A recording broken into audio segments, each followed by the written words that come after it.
Our today's topic of discussion is our environment। ये आप लोगों का क्लास 10th का चैप्टर नंबर 13 होने वाला है। इसमें हम लोग बात करेंगे हमारे एनवायरनमेंट के बारे में। तो क्या होता है environment? It means the surrounding in which we live. हमारे आइड साइड में जितना भी सराउंडिंग होता है वो पूरा का पूरा सराउंडिंग आपका क्या कहलाता है?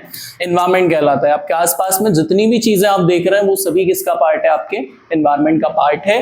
ये एक फ्रेंच वर्ड इन्वायर से डिराइव किया गया है, जिसका मतलब क्या होता है? To surround. आपके आइड साइड जो भी आपको देखने के लिए मिलेगा सभी क्या होगा? एनवायरनमेंट। हम हमारे आइड साइड में जनरली दो प्रकार की चीजें देखते हैं। एक हमें बायोटिक चीजें दिखाई देती है और दूसरी हमें अबायोटिक चीजें दिखाई देती है। बायोटिक कंपोनेंट्स या बायोटिक थिंग्स का मतलब क्या होता है? जितनी भी लिविंग थिंग्स होती हैं वो सब किस में कंसिडर की जाती है? बायोटिक में। और जितनी भी नॉन लिविंग थिंग्स होती हैं वो सब काय में कंसिडर की जाती है? आपके अबायोटिक में कंसिडर की जाती है। लिविंग थिंग्स के एग्जांपल्स के लिए बात करें तो ह्यूमंस हो सकते हैं, एनिमल्स हो सकते हैं, प्लांट्स हो सकते हैं, आपके माइक्रो ऑर्गेनिज्म हो सकते हैं। जो भी चीज किसी भी फॉर्म में लिविंग है वो सारी की सारी चीजें क्या कहलाती है? बायोटिक कहलाती है।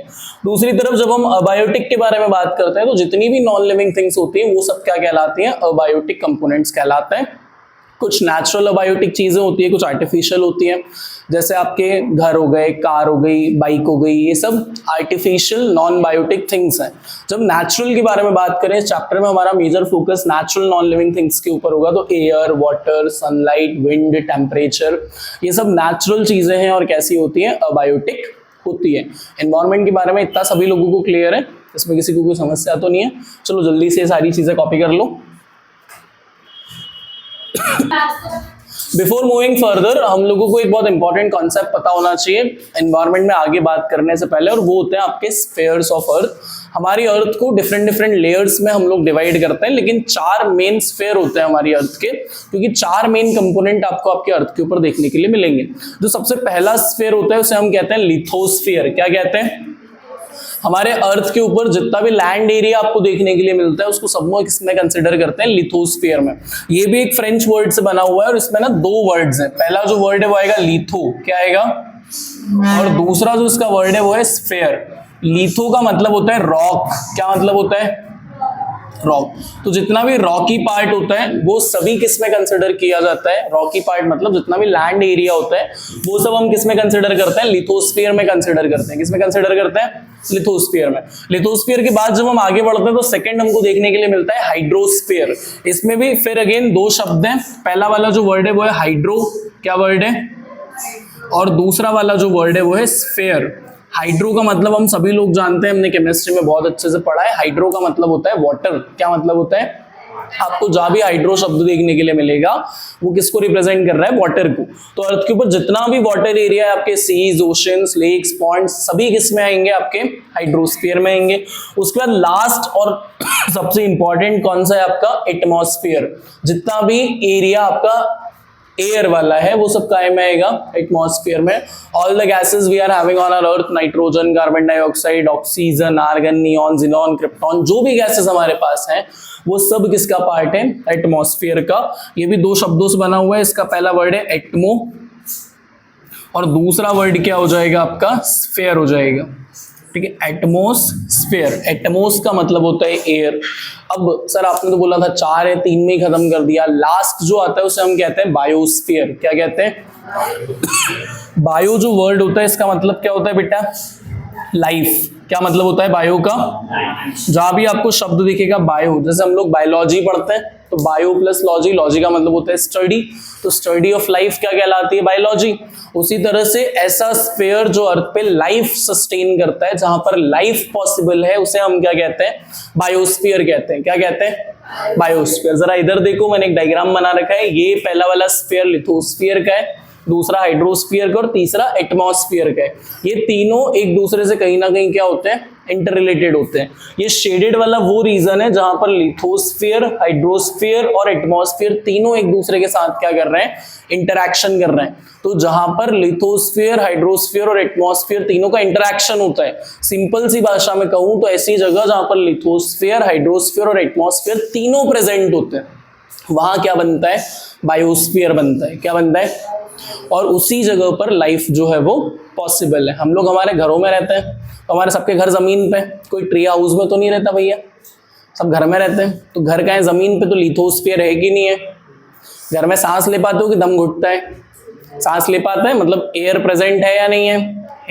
प्यास प्यास लगती तो क्या करते हो?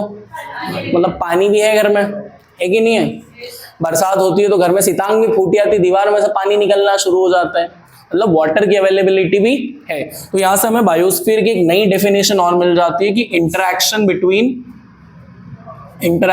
बिटवीन किसके किसके बीच में इंटरैक्शन होगा? लिथोस्फीयर,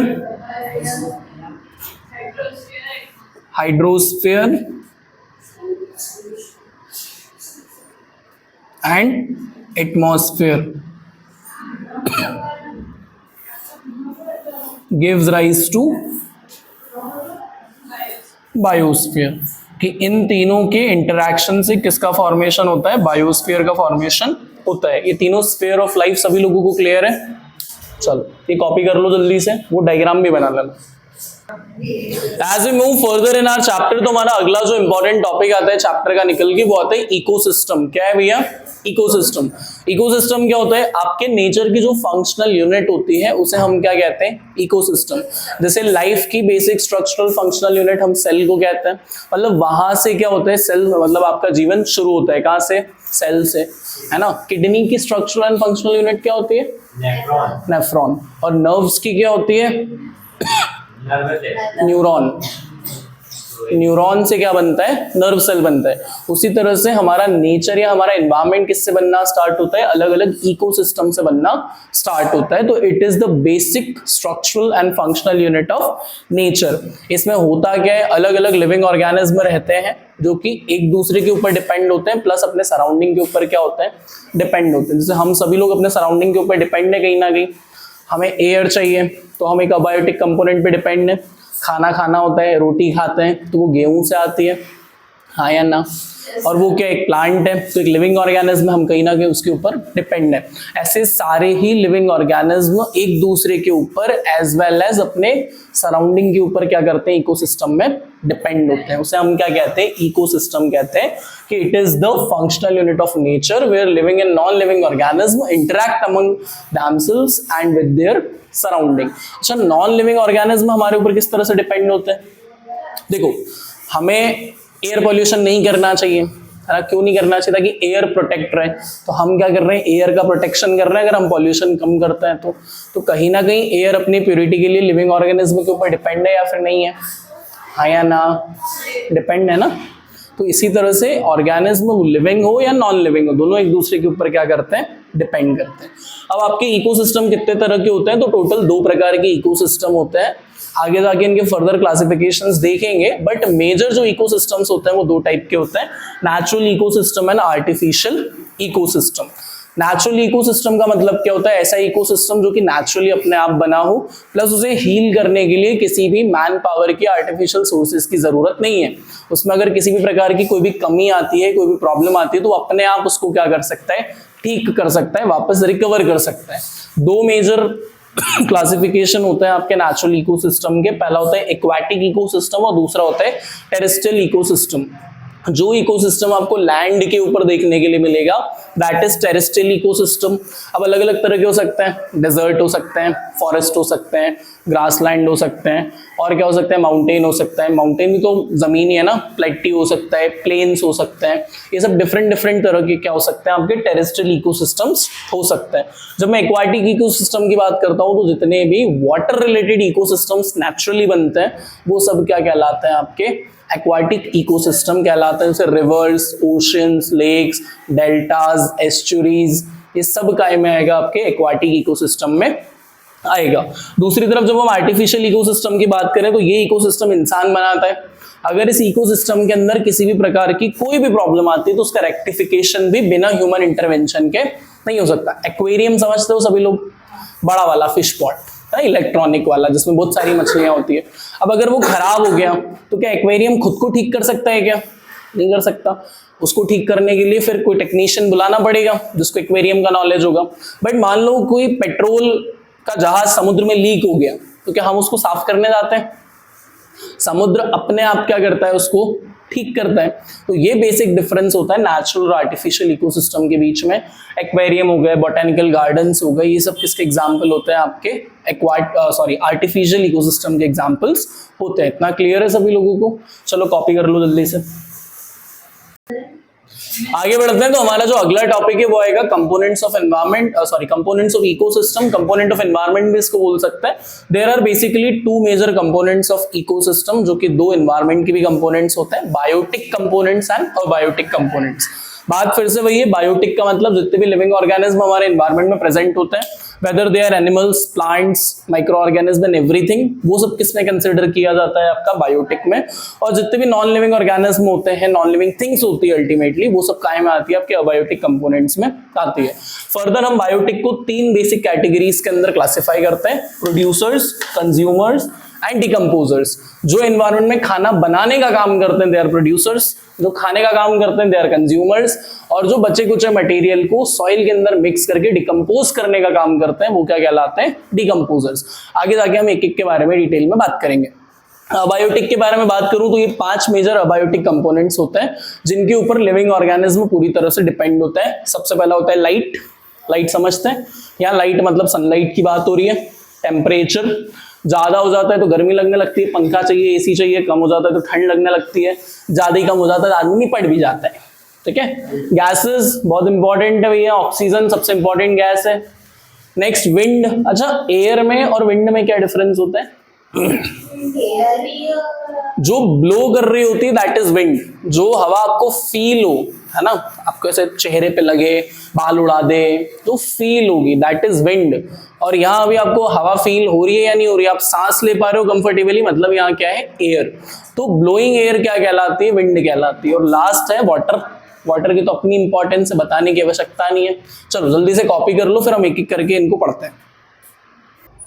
तो हम बायोटिक में एक एक करके आगे बात कर रहे हैं। सबसे पहले आते हैं हमारे प्रोड्यूसर्स, सबसे मेजर, सबसे इंपॉर्टेंट। प्रोड्यूसर्स क्या होते हैं? ऐसे ऑर्गेनिज्म जो कि अपना खाना खुद प्रिपेयर कर सके, खुद प्रोड्यूस कर सके, उन्हें हम क्या कहते हैं? प्रोड्यूसर्स कहते हैं। क्या कहते हैं? Producers. Organism which can produce their own food are known as producers. एक नाम से और प्रोड्यूसर्स को जाना जाता है, क्या नाम है? ऑटोट्रॉप्स। क्या नाम है? देखो, ऑटो मतलब सेल्फ और ट्रॉप मतलब फीड करने वाला। ट्रॉफिक मतलब फीड करने वाला, तो जो अपने आप को खुद फीड कर सके। कब फीड कर सकेगा? तो बना सकेगा। तो ऐसे ऑर्गेनिज्म जो अपना खाना खुद प्रिपेयर कर लें वो क्या कहलाते हैं? आपके ऑटोट्रॉप्स या फिर प्रोड्यूसर्स। दोनों में कंफ्यूज नहीं होना है, मतलब दोनों का सेम है। क्या एग्जांपल है? Green plants. यहाँ भी बहुत ज्यादा कंफ्यूजन होता है, अगर ऑब्जेक्टिव में कभी भी आए हु इज ऑटोट्रॉप और आपको ऑप्शन में plant as well as green plant दोनों दिया है। अगर सिर्फ प्लांट दिया है, दूसरा ऑप्शन ग्रीन प्लांट नहीं है, तब तो प्लांट ठीक है, तो प्लांट को सही आंसर कंसिडर करेंगे। बट अगर प्लांट और ग्रीन प्लांट दोनों दिया है तो आपको ग्रीन प्लांट ही लगाना है, वहां कंफ्यूज होने की जरूरत नहीं है। क्योंकि कुछ कुछ प्लांट्स ऐसे भी होते हैं जो रेड कलर के होते हैं, येलो कलर के होते हैं, उनके अंदर फोटोसिंथेसिस की प्रोसेस नहीं होती है। फोटोसिंथेसिस क्या होता है? ऐसा प्रोसेस जिसमें प्लांट्स क्या करते हैं? अपना खाना खुद प्रिपेयर करते हैं, उस प्रोसेस को क्या कहते हैं? फोटोसिंथेसिस कहते हैं। क्या कहते हैं? कौन कौन सी चीजें फोटोसिंथेसिस में जरूरी होती है? तो कार्बन डाइऑक्साइड, वाटर, क्लोरोफिल और सनलाइट, ये 4 रॉ मटेरियल्स होते हैं। इसके बाद रिएक्शन के बाद क्या फॉर्म होता है? ग्लूकोज एंड ऑक्सीजन का फॉर्मेशन होता है। ठीक है। जो ऑक्सीजन प्लांट्स के लिए वेस्ट होता है वही ऑक्सीजन हम सभी लोगों के लिए लाइफलाइन होता है। जो कार्बन डाइऑक्साइड हमारे लिए वेस्ट होती है, प्लांट उस कार्बन डाइऑक्साइड को एब्जॉर्ब करने के बाद ही फोटोसिंथेसिस की प्रोसेस जो है वो कर सकते हैं। क्लियर है भाई सभी लोगों को? अच्छा, इसमें एक इंपॉर्टेंट चीज आपको याद रखनी है कि ग्रीन प्लांट ही क्यों बना सकते हैं अपना खाना? तो सनलाइट ट्रैप करने के लिए प्लांट्स को क्लोरोफिल की जरूरत पड़ती है। क्या की जरूरत पड़ती है? अब जैसे ही हमारी सारी दीदियां हैं, शादी में जाती है, फाउंडेशन के ऊपर पाउडर पोत लेती है। क्यों पोत लेती है? ताकि गोरी दिखे। क्या दिखे भैया? अरे बॉयज तो बोलो कम से कम, गर्ल्स नहीं बोले, समझ में आता है? तो उससे क्या होता है बेटा? उससे कट कर दो। उससे क्या होता है कि कलर चेंज हो जाता है। तो क्लोरोफिल भी एक ग्रीन कलर का पिगमेंट होता है। क्या होता है? ग्रीन कलर का पिगमेंट। एक ग्रीन कलर का पाउडर होता है जो कि प्लांट की लीव्स के ऊपर होता है, और वही क्या करता है? सनलाइट को ट्रैप करने का काम करता है। इतना क्लियर है भाई सभी लोगों को? किसी को कोई समस्या तो नहीं है इसमें? उससे सनलाइट ट्रैप होती है और तभी फोटोसिंथेसिस की प्रोसेस हो पाती है। प्रोड्यूसर्स सभी लोगों को क्लियर है? चलो कॉपी कर लो ये जल्दी से, फिर हम लोग आगे कंज्यूमर्स की बात करते हैं। आफ्टर प्रोड्यूसर्स जो सेकंड कैटेगरी आती है वो कैटेगरी आती है आपके कंज्यूमर्स की। जैसे प्रोड्यूसर्स हम उन लोगों को कहते हैं जो अपना खाना खुद प्रिपेयर कर रहे हैं, तो ऐसे ऑर्गेनिज्म जो कि दूसरे ऑर्गेनिज्म के ऊपर डिपेंड होते हैं अपने खाने के लिए, उन्हें हम क्या कहते हैं? Consumers. Those organism which depend on other organism for their food are known as consumers. जिस तरह से प्रोड्यूसर्स को ऑटोट्रॉप्स कहते हैं, उसी तरह से कंज्यूमर्स को हेटेरोट्रॉप्स कहते हैं। क्या कहते हैं भैया? हेटेरोट्रॉप्स कहते हैं कंज्यूमर्स को। तक क्लियर है भाई सभी लोगों को? ये या तो डायरेक्टली या फिर इनडायरेक्टली क्या करते हैं? प्रोड्यूसर्स के ऊपर या प्लांट्स के ऊपर अपने खाने के लिए डिपेंड होते हैं। अब डायरेक्टली बात करें तो जैसे गोट हो गई, काऊ हो गई, ये लोग सीधे ग्रास कंज्यूम कर रहे हैं, तो ये लोग डायरेक्टली डिपेंड हो गए प्रोड्यूसर्स के ऊपर अपने खाने के लिए कि सीधे इन लोगों को क्या करना है? घास ही खाना है। तो ये सीधे क्या है? प्रोड्यूसर्स पर डिपेंड करता है। पर मान लो किसी बकरी ने घास खाई, अब शेर ने बकरी को खाया, तो बकरी के अंदर जो न्यूट्रिशन आया वो तो घास खाने से ही आया, और फिर शेर ने उस बकरी को खा के अपने अंदर न्यूट्रिशन कंज्यूम किया, तो वो कैसे डिपेंड हो गया आपके प्रोड्यूसर्स के ऊपर? इनडायरेक्टली।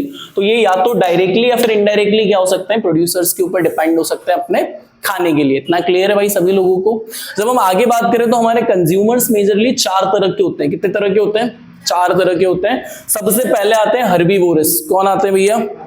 हर्बीवोरस। इन्हें हम ग्रास ईटिंग एनिमल्स भी कहते हैं। क्या कहते हैं? Herbivores are also known as grass eating animals. ये घास खाते हैं। क्या खाते हैं भैया? घास खाते हैं। तक क्लियर है? मतलब ये लोग क्या है? डायरेक्टली डिपेंड है। किसके ऊपर डायरेक्टली डिपेंड है? प्रोड्यूसर्स के ऊपर।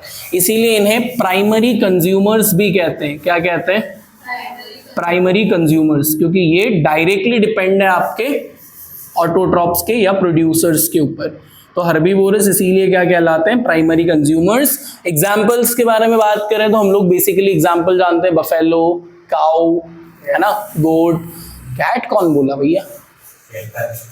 कैटल्स। जितने भी कैटल्स होता है सभी किसका एग्जाम्पल है? आपके हर्बीवोरस का एग्जाम्पल है। Grass eating animals and they are also known as primary consumers. जब हम हर्बीवोरस से आगे बढ़ते हैं तो सेकेंडरी कंज्यूमर्स के तौर पे हमें देखने के लिए मिलता है कार्निवोरस। कौन देखने के लिए मिलते हैं?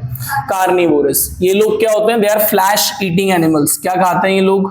फ्लैश खाते हैं। मांस भक्षी कहते हैं इनको हिंदी में। They are flesh eating animals. और ये लोग क्या करते हैं? जो भी लोग प्राइमरी कंज्यूमर्स के ऊपर डिपेंड होते हैं, ये किस पे डिपेंड होते हैं? प्राइमरी कंज्यूमर्स पे डिपेंड होते हैं। इसी वजह से कार्निवोरस क्या कहलाते हैं? सेकेंडरी कंज्यूमर्स कहलाते हैं। क्या कहलाते हैं बेटा? Secondary consumers. इतना क्लियर है सभी लोगों को? क्योंकि ये सीधे प्लांट के ऊपर डिपेंड नहीं है। जिस भी ऑर्गेनिज्म ने प्लांट कंज्यूम किया है ये उसके ऊपर क्या होते हैं? डिपेंड होते हैं। Secondary consumers. अच्छा, इन्हें प्राइमरी कंज्यूमर्स के साथ साथ फर्स्ट ऑर्डर कंज्यूमर भी कहते हैं। क्या कहते हैं? First order consumer. उसी तरह से ये कौन से ऑर्डर के कंज्यूमर हो जाएंगे? They are second order consumer. कौन से ऑर्डर के कंज्यूमर हो जाएंगे? सेकेंड ऑर्डर कंज्यूमर्स भी हो जाएंगे। अब कुछ कार्निवोरस जो होते हैं वो प्रीडेटर्स भी होते हैं। क्या होते हैं? What is the meaning of predators बेटा? What is the meaning of predators? Some carnivores are predators also. जो कुछ शिकार करते हैं। ऐसे लोग जो शिकार करते हैं वो क्या कहलाते हैं? प्रीडेटर्स कहलाते हैं। घात लगा के शिकार करने वाले लोग। तो बिल्कुल शिकार को देखभाल के उसके बाद में फिर क्या करते हैं? उसका शिकार करते हैं। ठीक है? इसमें शेर आएगा क्या? इसमें टाइगर आएगा क्या? आएगा। वुल्फ आएगा? आएगा। ये सभी लोग घात लगा के शिकार करते हैं। पहले शिकार की हर मूवमेंट अच्छे से देखते हैं, उसके बाद उसके ऊपर क्या करते हैं? अटैक करते हैं। तो कार्निवोरस के बारे में क्या क्या याद रखना है? They are flesh eating animals, they are secondary consumers, also known as second order consumers, plus some carnivorous animals are predators also. इतना क्लियर है भाई सभी लोगों को? इसमें किसी को किसी भी प्रकार की कोई भी दिक्कत है क्या? कार्निवोरस के ही अंदर कुछ लोग जो है वो स्कैवेंजर्स भी होते हैं। क्या होते हैं भैया? क्या होते हैं? स्कैवेंजर्स। स्कैवेंजर्स क्या होता है? कोई बता सकता है? ऐसे ऑर्गेनिज्म जो कि मरे हुए ऑर्गेनिज्म के ऊपर अपने आप को फीड करते हैं उन्हें हम क्या कहते हैं? स्कैवेंजर्स कहते हैं। जैसे आपका फॉक्स हो गया। मेजर स्कैवेंजर्स कौन से होते हैं? ईगल हो गई ना, चील समझता ना सभी लोग। फिर बाज हो गया। बाज को अंग्रेजी में क्या कहते हैं? गिद्ध को इंग्लिश में क्या कहते हैं? पल्चर। क्या कहते हैं?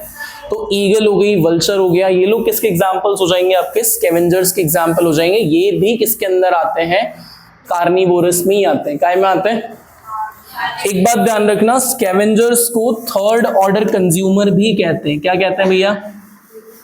क्यों कहते हैं थर्ड ऑर्डर कंज्यूमर? क्योंकि देखो, किसी भी ऑर्गेनिज्म ने ग्रास खा ली तो फर्स्ट ऑर्डर कंज्यूमर हो गया।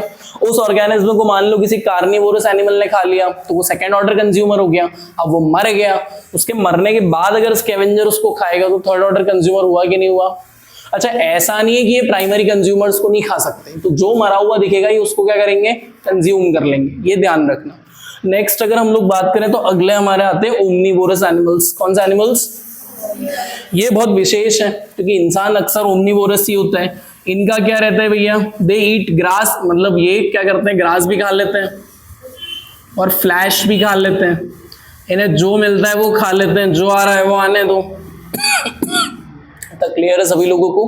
तो ऐसे ऑर्गेनिज्म जो कि आपके एनिमल्स और प्लांट्स दोनों के ऊपर फीड कर सकते हैं, है ना। ग्रास लिखा है तो कह देंगे सर इंसान घास नहीं खाते, तो इसको ऐसा लिख लो, प्लांट्स एंड एनिमल्स। जो प्लांट्स पे भी फीड कर सकते हैं और एनिमल्स पे भी फीड कर सकते हैं, इन ऑर्गेनिज्म को हम क्या कहते हैं? ओमनीवोरस ऑर्गेनिज्म कहते हैं।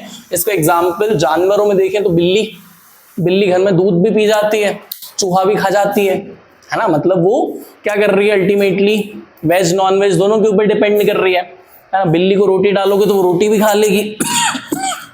डॉग भी ऐसे ही होता है, डॉग भी ऐसे ही होता है। तो वो किसके एग्जाम्पल्स हो गए? आपके ओमनीवोरस एनिमल्स के एग्जाम्पल हो गए। लास्ट आते हैं आपके पैरासाइट्स। कौन आते हैं भैया? पैरासाइट्स। क्या समझते हैं आप लोग पैरासाइट से? अच्छा, वैनम मूवी देखी? वैनम नहीं देखी? हॉलीवुड की मूवियां देखा करो यार, अच्छी वाली। पैरासाइट ऐसे ऑर्गेनिज्म को कहा जाता है जो या तो किसी ऑर्गेनिज्म की बॉडी के अंदर या फिर उसकी बॉडी के बाहर रहकर उस होस्ट ऑर्गेनिज्म की बॉडी का न्यूट्रिशन क्या करते हैं? एब्जॉर्ब करते हैं। क्या करते हैं? एब्जॉर्ब करते हैं। या तो शरीर के बाहर हो सकते हैं या फिर शरीर के कहां पे हो सकते हैं? अंदर हो सकते हैं। जैसे अमर बेल अभी किसी ने बोला था, it acts like a parasite. किसी के भी ऊपर डाल दोगे तो वो क्या करेगी? उसके न्यूट्रिशन को एब्जॉर्ब करना स्टार्ट करेगी। अब पैरासाइट होस्ट को मार देता है, ये बात ध्यान रखना। पैरासाइट क्या करता है? होस्ट को मार देता है, क्योंकि जो एनर्जी होस्ट को जानी चाहिए वो एनर्जी कौन कंज्यूम कर रहा है? पैरासाइट कंज्यूम कर रहा है। एक होस्ट की बॉडी खत्म होने के बाद वो दूसरे होस्ट की बॉडी में क्या होता है? चला जाता है। वैसे ऑर्गेनिज्म क्या कहलाते हैं? आपके पैरासाइट्स कहलाते हैं। कंज्यूमर्स सभी लोगों को समझ में आए? किसी को कंज्यूमर में कोई समस्या तो नहीं है? चलो ये जरा पूरा चार्ट कॉपी कर लो, फिर हम लोग आगे बात करते हैं। लिख लो इसको जल्दी से। चलिए नेक्स्ट हम लोग आगे बढ़ते हैं। तो हमारे प्रोड्यूसर्स हमारे कंज्यूमर्स का जो लास्ट पार्ट आता है वो आता है आपके डिकम्पोजर्स। ये ऐसे ऑर्गेनिज्म या इन शॉर्ट कहें तो ऐसे माइक्रो ऑर्गेनिज्म होते हैं जो कि डेथ और डीके ऑर्गेनिक मैटर के ऊपर क्या कर रहे होते हैं? फीड कर रहे होते हैं। जिस भी ऑर्गेनिज्म की डेथ हो गई, मानो वहां स्कैवेंजर्स प्रेजेंट है, स्कैवेंजर्स ने उसको खा लिया, उसके बाद भी उसकी बॉडी का जो भी अवशेष बच जाता है, हड्डियां वगैरह सब बच जाती है, तो ये बैक्टीरिया और फंगस उसकी बॉडी के ऊपर लग जाती है, उसकी बॉडी को पूरी तरह से सड़ा देती है और सड़ा कर क्या कर देती है? मिट्टी के अंदर मिक्स कर देती है। क्या कर देती है? मिट्टी के अंदर मिक्स कर देती है। इसी वजह से आपके जो डिकम्पोजर्स होते हैं उन्हें एनवायरमेंट क्लीनर भी कहा जाता है। क्या कहा जाता है? सर नोट डाल के लिख लेना, they are also known as environment cleaner. कि लोग क्या करते हैं? आपके एनवायरमेंट को क्लीन करने का काम करते हैं, इसीलिए इन्हें हम क्या कहते हैं? एनवायरमेंट क्लीनर भी कहते हैं। एनवायरमेंट क्लीनर साफ सफाई करने का काम करते हैं। इनका काम क्या होता है? जितना भी वेस्ट मटेरियल होता है उसको सबको डिकम्पोज करके ये एनवायरमेंट में मिक्स कर देते हैं। इन्हीं की वजह से एनवायरमेंट के अंदर न्यूट्रिएंट्स क्या होते हैं? कंटिन्यूअसली रिसाइकल होते हैं और फिर वो दूसरे ऑर्गेनिज्म को वो न्यूट्रिएंट्स मिलते हैं। जस्ट सपोज अगर डिकम्पोजर्स ना हो आपके एनवायरमेंट के अंदर, लिखना बाद में, पहले इधर फोकस करो। अगर एनवायरमेंट के अंदर डिकम्पोजर्स ना हो तो क्या होगा? पहली चीज, एनवायरमेंट बहुत ज्यादा गंदा होगा, क्योंकि ऑर्गेनिज्म की डेथ तो होगी। इंसान होंगे तो उनका जो भी रहता है अंत्येष्टि करने का कार्यक्रम उससे कर सकते हैं, जानवरों की तो नहीं होती, है ना। तो एक तो एनवायरमेंट गंदा होगा, दूसरा सॉइल के अंदर, एयर के अंदर जो न्यूट्रिएंट्स होंगे वो धीरे धीरे क्या होते जाएंगे? कम होते जाएंगे, क्योंकि एक ऑर्गेनिज्म न्यूट्रिएंट कंज्यूम कर रहा है, वो न्यूट्रिएंट्स जो है वो रिज्यूम कैसे होंगे, वो न्यूट्रिएंट्स रिज्यूम उसी से होंगे कि दूसरा कोई ऑर्गेनिज्म उन्हें वापस से क्या कर दे, सॉइल के अंदर मिक्स कर दे। तो ये काम किसका होता है, डिकम्पोजर्स का। हर एक ऑर्गेनिज्म की अपनी इंपॉर्टेंस होती है और बहुत ज़्यादा होती है। अगर एक भी ऑर्गेनिज्म एक्सटिंक्ट हो जाता है तो उससे ह्यूमन सर्वाइवल भी क्या हो सकता है, खतरे में बढ़ सकता है।